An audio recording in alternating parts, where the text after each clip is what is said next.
on the podcast earlier this week that I'd take a look here in the film room at some of the previous Rams-Lions game, which of course was the playoff game from last year. The first one, the wild card game, of course, the Lions won. Rematch here at Ford Field on Sunday night, and there's quite a bit of changes actually. Some more notable than others. Of course, there's no more Aaron Donald. Some other personnel changes have happened as well for the Rams defenses. Today we're going to look at offensive scoring drives that Detroit had in this game that really pretty much won them the game. They started hot in that game, if you remember, and sort of held them off at the end. They show a path to how you attack the Rams, probably still today, even though they have had changes. We'll see how it goes, but I want to take a look at some of these plays here in these drives and see if we can kind of piece together what happened there and maybe what will happen on Sunday. Rams played a lot of too high last year. They played, and I assume that this is going to be maybe more of what we see again this year. We'll see. They played a lot of too high with a lot of cover 4, a lot of cover 6 last season. The Lions got a lot of too high from the Rams, and a lot of stuff in this game was take what's given to you, and obviously force them to deal with your power and everything else at the point of attack. But take what's given to you and try to work the edges. Try to make these edge defenders we see over here, Young.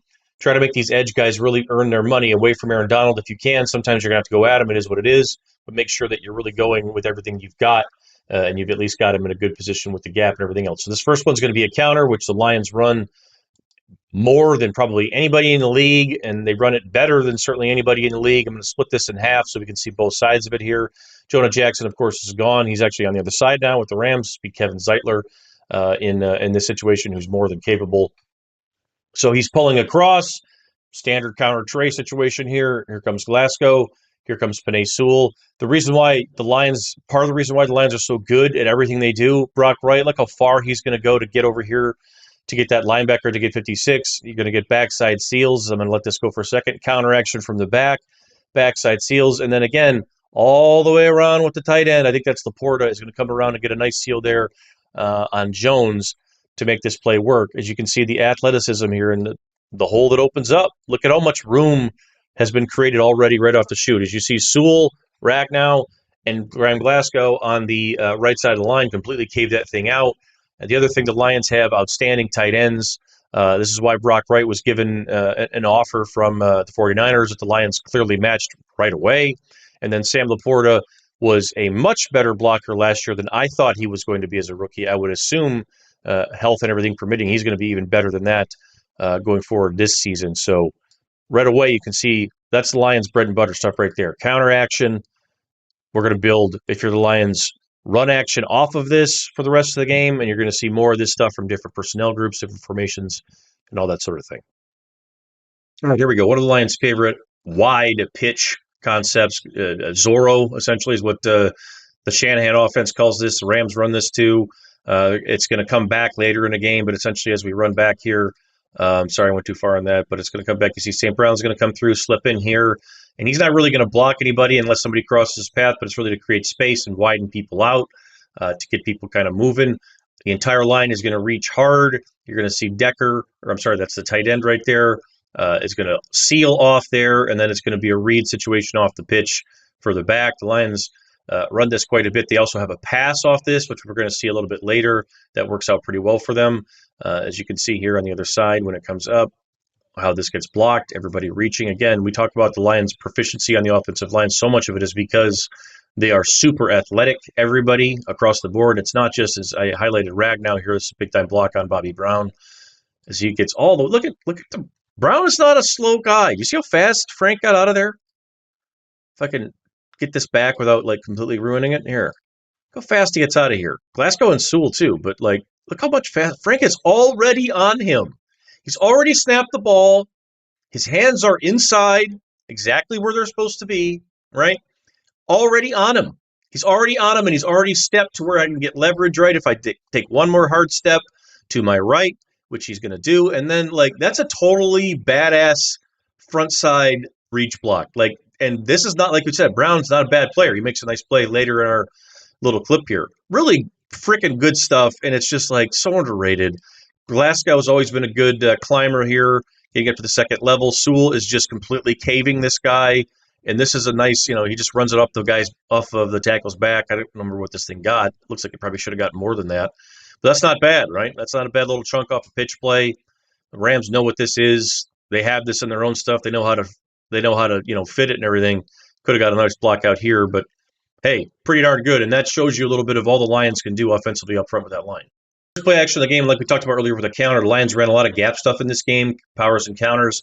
So the first run action is going to also sell power. So you're going to watch this guard come over, and it's going to create space right here for this big dig. And nobody in the NFL anticipates and throws this thing better and cleaner than Jared Goff. And this is why people were freaking out and still sort of are about no more Josh Reynolds, because the rapport between these two on stuff like this, these big digs, the bang eights and stuff like that, nothing better. And this is just Jared Goff in his bag here. Come up, hitch, and the minute he comes out of that break, the ball is out.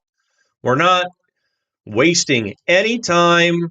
Look how clean this drop is. This is teach tape, whatever you want to call that. Out, stop, hitch, and the ball is coming out. The minute he opens up, the ball's out. And look at the frickin' window that he throws that ball into. Like, that's ridiculous. And the trust in Josh Reynolds, and this is the stuff we talked about that's building with Jameson, who's running, I think, a clear out somewhere around here. That's building with him because he's going to be asked to do some of this. And this is the scary part a little bit, but this window is going to tighten. You see 1, 2, 3, 4, here they come. 5 is going to converge up 2. And he's going to have to fit that thing right there. This is anticipation throwing at its finest. This is stuff they teach kids, and it's just like, you got to be kidding me. That's perfect. An amazing catch by Reynolds, but to fit that thing in there, you can't do that any better. That is a lot of quarterbacks, you wouldn't even ask them to try that. And he is a guy that accuracy, the release, the processing, the trust in what his receivers are going to do and be there for him. It's the complete mental package for Jared Goff that goes with it. As you can see, the pull here, what that does to the linebackers, 53 is going to bite a little harder than 56, but it causes just enough hesitation to where it pulls a little bit of open space. The dagger is going to come through, as we see with St. Brown. The big dig is going to come open, and Goff's just going to throw that thing. And he does this all the time. Anticipation into windows like that. Awesome throw, awesome stuff. Again, and a kind of a routine play from 16 there. And again, we talked about this earlier, right? I'm going to actually move myself because this is coming back that way. Zorro, right? The Zorro pitch. Lions do this a lot down in the red zone. They did this earlier in the season as well. This is going to be actually a fake Zorro pitch, as you're going to see the action come across. And again, you're going to do this against a team like the Rams who run this. They also did this against Minnesota, who is head coached by Kevin O'Connell, who coached with Sean McVay, who again runs this. So you're running the same thing that you're giving them what they do in so many ways, but you're going to fake it. And you're going to hit that slant right there. This is actually really well defended by that corner and the safety, or that's a touchdown. Lions hit Minnesota with the same thing and got a chunk on that too. It's just going to set up a goal-to-go situation and give you, multiple cracks at that, which they're going to take. But you can see the complete, over to this side. Everybody. I know what Zorro is. Oh, shit. Here we go. Forever, and this is why I think the Lions are actually going to miss Josh Reynolds, because this is the timing that he has with Jared Goff on these 1st and 20s. Or 1st and 15, or 2nd and 17, or whatever it is. This is when Josh Reynolds showed up in Detroit. It revitalized Goff's career because it gave him a receiver before he really developed that rapport with St. Brown. A guy that he can completely trust. I can throw to a blind window, and I know Josh is going to be there to make a catch. This is one where he's going to run this right across. It's almost like the bang play, but not quite. Right off that linebacker's butt. And you're going to see Goff just reads this thing. The minute Josh Reynolds gets right around that linebacker's shoulder, the ball's out. And it's out exactly where it's supposed to be. It's just going to be right around here. As you can see, the clear out, he's got to come back here, and he's got, this whatever if he wants it. But I've got exactly what I want here because it's one-on-one in the middle field. I'm already throwing it. He's already throwing it, and he's not even cleared, the situation. Linebacker's completely frozen, doesn't know what to do, safety, whatever he is. And he's got all that space. Again, all that space to run in. And this is the stuff Josh Reynolds does so well. This is why I think it was a terrific signing again for Denver. I think he's going to be terrific for Bo Nix. He was obviously great for Jared Goff. And the trust factor, which you can't really microwave, which I think the Lions are hoping is there with Jameson Williams. As you can see, Reynolds is going to come in through the picture. I think he's a little cut off there. He's going to run right off 37s, but Goff is basically ready to throw the football before you even see Reynolds enter this picture, right? Ball's out, and he hasn't even cleared his back shoulder. It's amazing. That's outstanding football again. And this was Jared Goff at his finest, right? The best game he had, right in a perfect spot again, right in the middle of a window. Like at least the best half he had of the season. He was in his bag, as they say, out unconscious, out cold, whatever you want to call it. Really good stuff from Goff. I like this one here because I think it shows a lot of the confidence I talked about with Goff and Jameson Williams. We're going to see come right out of that play action. Trust him on the comeback to be there when they're going to come out of the break. Come out of the play action, boom, boom, boom, come up. He had a little bit of a trip there, but trust him to be there. Trust him to be there and look at him. The complaints people had early on with Jameson that Goff's not even looking at him. And people would say, that's not true. It kind of was actually true a lot, and it's not really true anymore. As you can see there, that's a trust throw, Trust that he's going to be there and make the play. And he's not doing that 10 weeks prior to that, right? And I think that anybody who went to preseason camp saw, this is something that he's doing just fine as he's scrapping with the guy at the end there as well. So I think that the trust between Goff and Jameson Williams is probably where you want it to be. It's probably at an all-time high right now. I think that's what the Lions expect entering this game, and we'll see how it goes. And now it's 4th down, and this is where I cut the whole thing off. I wish I would have done this.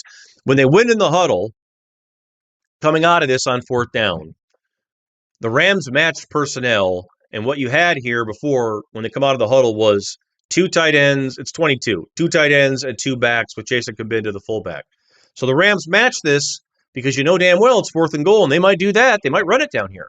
So they match this, and they immediately check out of it, and they get up to the line of scrimmage. Goff immediately checks them out, and they split out of the tight formation out to this, which carries a defensive lineman now out to cover Sam Laporta.